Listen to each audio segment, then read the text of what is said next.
Hi, Sports Bash 97.3 ESPN. Mike Gill with you here. Of course, the Sixers getting ready to prepare for the Orlando bubble. We'll dive into a little bit more of the storylines. Brett Brown spoke earlier today. Ryan Brokeroff did as well. And Keith Pompey from the Inquirer, Inquirer.com, at Pompey on Sixers, set to join us right now on the Boardwalk Honda Hotline, discussing and dissecting Brett Brown's comments as we are getting ready and anticipating live basketball, so we hope.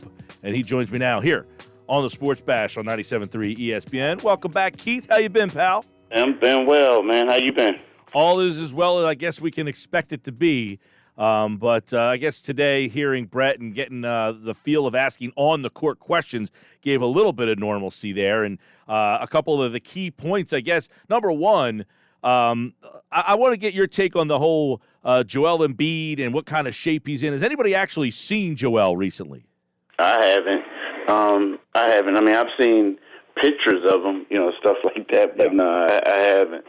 The thing is, though, it's one of those things when it comes down to Joel, we're always like, because you always say, look, I heard this before.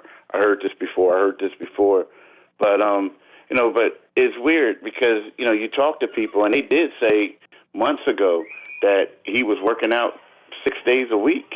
People were always raving over him. So, this time we'll see, what it's like. And if he is motivated, I think that the Sixers are going to be hard to stop with him, being in tip-top shape, if he is in tip-top shape. Yeah, the thing that Brett said that kind of stood out about it was that I'm proud of him and he needed to do it. That kind of suggests like, he was a little out of shape and he did do it and he needed to. Like that phrase there was kind of like, all right, maybe I should believe him this time. But what about him pairing Al Horford, Joel Embiid?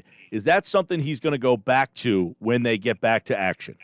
I don't think so because, here's the thing. This is what I think. I think when you look at it and, let's face it, the guy's been away. Yes, the coach can analyze certain things, but I think what we're going to see is, as Brett said, we're going to see a team Al, we're going to see a team Joel, and then we're going to try to integrate them to the team, right? So I think what they're going to have is you're going to have, Al come off the bench, Joel starts, and I think when you close out a game, you want to have your best five players on the floor. Al's one of their best five players, so he's going to be in there closing out the game with the Sixers, But I think to start off, you're going to realize you're not going to want to, waste his skill set by just clogging him up and basically having him in the way of Joel and Ben Simmons, early on. So I think that Joel will start, Al will come off the bench, and then the best five players are going to close out the game. Keith Pompey with me here. Does he trust Shake Milton to start right now? I mean, does he go Ben, Jay Rich, Shake, Tobias, Joel? Is that how you see them coming back? I mean, he's only played, about 5 meaningful games? Yeah, but, think about it. One of those games that he played, he had like 30, I believe it was, 39 points, 7 threes. Against the Clippers. There was a stretch where he made, 14 consecutive three-pointers? So it's one of those things where when you look at Shake, you need a guy on the floor who can stretch the floor. You need another ball handler. And I'm not making comparisons or anything like that, but Shake Milton is kind of like a poor man's Markelle Fultz in their eyes. And what I mean by that is he's a guy he's a point guard, but he can also play off the ball, and he's a guy who can stretch the floor. And that's what they wanted from Markelle Fultz when they drafted him. And right now I feel like, Shake is going to go out there and he's going to do something. Now, let's not get it twisted. When you have Shake Milton in that starting lineup, it's not like you're saying, okay, Shake, we need you to carry us. And then other teams' best defenders are going to be on Shake and defend him.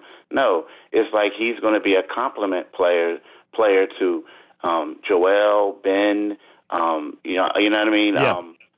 So it's one of those things where I think he can be that guy for him. Well, I don't know if he can be it years from now, but right now I think he's their best option. It's funny. I thought you were going to say a poor man's Jimmy Butler, meaning like they were going to use him similar to the way they used Butler last year, bringing the ball up and using Ben off the ball more.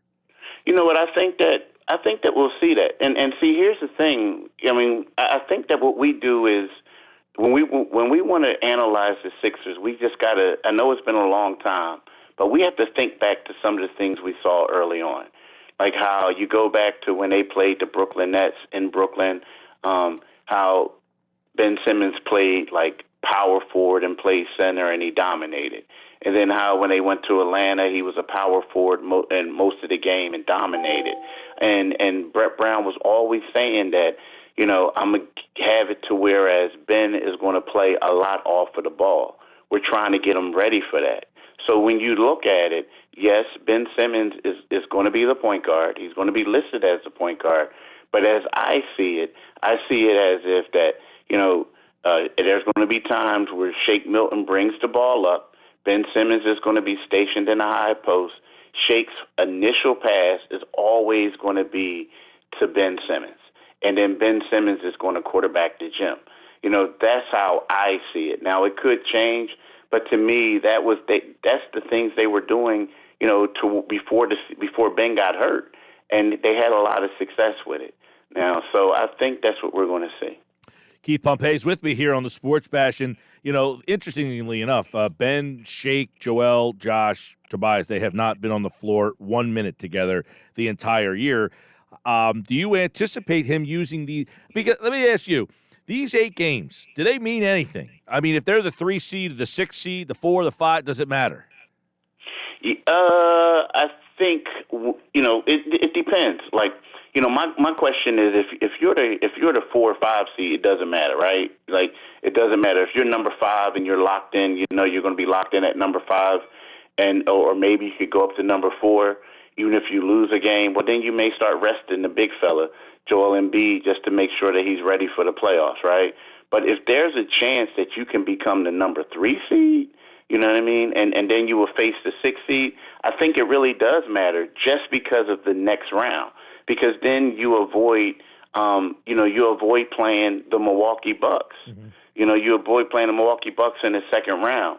So I think right then and there it matters. But if you're talking about like 4 and 5, nah, it doesn't matter. Nah, it's like, what are you going to do? You're just going to switch benches each game? Right, exactly. There's just, you know, the whole home court, road to home, that whole thing has kind of been taken out. It will be interesting to see how all these teams react to being on a neutral floor here. I know you're short on time, Keith. I want to get your thoughts on the kid Brokaroff. He just spoke, and I mean, is he a rotation player? Do you see him, you know, they need shooting. He played about 10 minutes, but I'll tell you what, in the 10 minutes, he jacked up 3 threes. He got his shots off in the 10 minutes that he played. Do you see him being a factor at all? You know what, it's to be determined just because, like, if he would have came in towards the end of the season, you know, if they would continue playing, he'd be like, maybe not. But right now, it's one of those things where you'll find out who's been working out and who hasn't. But here's something else that I will say that's good for him, good for them, is that he's going to make sure that everyone else is in tip-top, not shape, but in tip-top playing at a high level, because I think he's going to push guys for minutes. Like, you know, hey, Furkan or some of you other guys, if you're not really, you know, playing at optimum level, then what's going to happen is you may not have any minutes because here's a guy who can step in. Now, the one thing that I do like about him is that, you know, with Joel, Ben, you know, he can come in spot duty and fulfill like a J.J. Redick type of role or someone like that. Like you said, he gets up a lot of threes. So this could be a good fit for him. But right now, you know, when I'm looking at that rotation, let's just say 9 men, 8 men, I think it's going to be hard for him to right off the bat get in there. But I do think if someone slips up, he could possibly take some minutes. Yeah, and that'll be interesting to see. You say 8 or 9 men. What does that mean for Glenn Robinson III, Alec Burks, Matisse Thybulle, Mike Scott? I mean, what kind of role, even Korkmaz, what kind of role do you see these guys having if it's only 8 or 9 men? Are they all competing with each other for very limited minutes? Yeah, so somewhat. I think here we go. I think if you had to, like, I hate saying this, but gun to my head. So we just assume that Al Horford's coming off the bench, right? So he's number 6. You know, Furkan's going to get some playing time, so he's number 7. And then I think it'll be Alec Burks as number 8, right? I think that when it comes down to Glenn Robinson III and Matisse Thybulle, it will be situational things. And the reason why I picked those three guys to be in the rotation or those two wings, talking about Furkan and Burks, is just because when you look at it, Furkan is the shooter that they need, and Alex Burks is the guy who he's the scorer that they want. They want someone that's going to come off the bench and score and get buckets, and that's what he does. Now, Matisse, I like Matisse a lot. I really do. But I think that he and Glenn Robinson III will be like situational guys, like, when they get to like the second round of playoffs, just because, Matisse is a lockdown defender, but these other guys are better offensive players. And then you look at Glenn Robinson III. He's a great athlete. He can do a lot of things and wow you. But when you come down to like needing a bucket or needing a shot, Furkan and Alex Burks are more consistent in that way. Good stuff. Keith Pompey, at Pompey on Sixers. Check out his latest podcast, too, on dissecting the Sixers rotation and how they're going to do all this a little bit more in depth. And he, of course, like all guests, appeared via the Boardwalk Honda hotline. It's good to catch up with you, Keith, and talk a little hoops, man. Yeah, hell to pit, brother, hell to pit. Go Ears. All right, man. Take care. Keith Pompey here on the Sports Bash Live, 97.3 ESPN. He got me on that one. Normally I beat him to it, but he got me on that one. Good stuff, Keith Pompey.